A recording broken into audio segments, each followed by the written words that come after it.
गजनवी जब पर्सनली दुआ के घर जाता है दुआ से मिलने के लिए, क्योंकि उसके दिमाग में एक बात तो चल रही थी कि दुआ मुझे जहर तो नहीं दे सकती। तो इतने में ही कशमाला फोन करती है सरफराज को और सरफराज को कहते हैं कि तुम सीधा पहुंचो दुआ के घर और दुआ को मिन्नतें करो कि तुम मेरे साथ चलो, मैं तुम्हारे बगैर नहीं रह सकता। और जब ये मामला गजनवी देखेगा तो दुआ पर जो थोड़ा बहुत यकीन था गजनवी का वो भी टूट जाएगा। तो सरफराज पहुंचता है दुआ के घर और दुआ को बातें करता है कि प्लीज दुआ तुम मेरे साथ चलो, मैंने तुम्हारे लिए अपनी बीवी को तलाक दे दिया, मैं तुम्हारे बगैर नहीं रह सकता, प्लीज जो मैंने तुम्हारे साथ बुरा किया उसको तुम भूल जाओ। खैर सरफराज ये बातें करता है और इतने में ही एंट्री होती है गजनवी साहब की। गजनवी जब ये मामला देखता है दुआ के घर, जब सरफराज का वो देखता है तो उसका जो थोड़ा बहुत यकीन था दुआ पे वो भी खत्म हो जाता है, जैसा कि मैंने आप लोगों को स्टार्टिंग में बताया। और फिर जब वो अपने घर आते हैं सब मामला जब वो बाबा साईं को बताता है, फिर बाबा साईं उसको कहते हैं कि बेटा अब हमें कुछ तल्ख फैसला करना पड़ेगा, तुम ऐसा करो तुम दुआ को तलाक दे दो। और इतने में ही एंट्री होती है दुआ की। दुआ बाबा साईं और गजनवी को कहती है कि जब तक मैं ये साबित ना कर दूं कि मैं कसूरवार नहीं हूँ,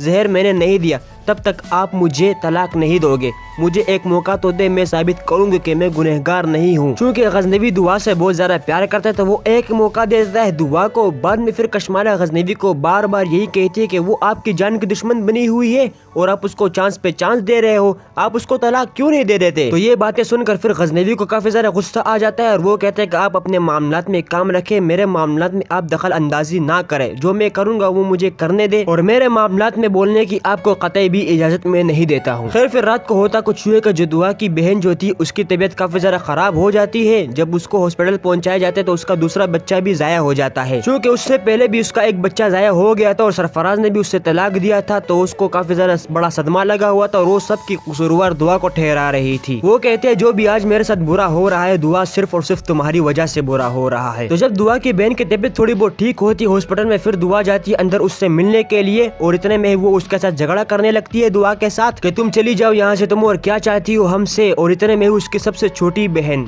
वो फिर दुआ को बोलती है कि अब आप ही चली जाए ना, आप यहाँ से, आप क्या चाहती है और अभी क्या आप इनकी जान भी लोगी क्या। और ये तल्ख बातें सुनने के बाद दुआ को काफी ज्यादा बुरा लगता है। दुआ जब आ जाती है घर में, फिर उसकी अम्मी भी घर आ जाती है, वो अम्मी से कहते हैं कि क्या मैं कसूरवार हूँ इन सब की। तो दुआ की अम्मी दुआ को ना चाहते हुए भी ये बोलती है कि बेटा कुछ होती है गलतियाँ और कुछ होती है गुनाहें, और ये ऐसा गुनाह हुआ है आपसे जो ये हमारे आने वाले नस्लों को भी भुगतना पड़ेगा। अब मुझे पता है तुम्हारा इरादा नहीं था किसी के साथ बुरा करने का, लेकिन अब तुमसे ये गुनाह हो गया है, अब ये तो तुम्हें भुगतना पड़ेगा और तुम्हारे साथ हमें भी। तो खैर ये बातें सुनकर दुआ और ज्यादा परेशान हो जाती है और इसी के साथ हो जाता है एपिसोड खत्म।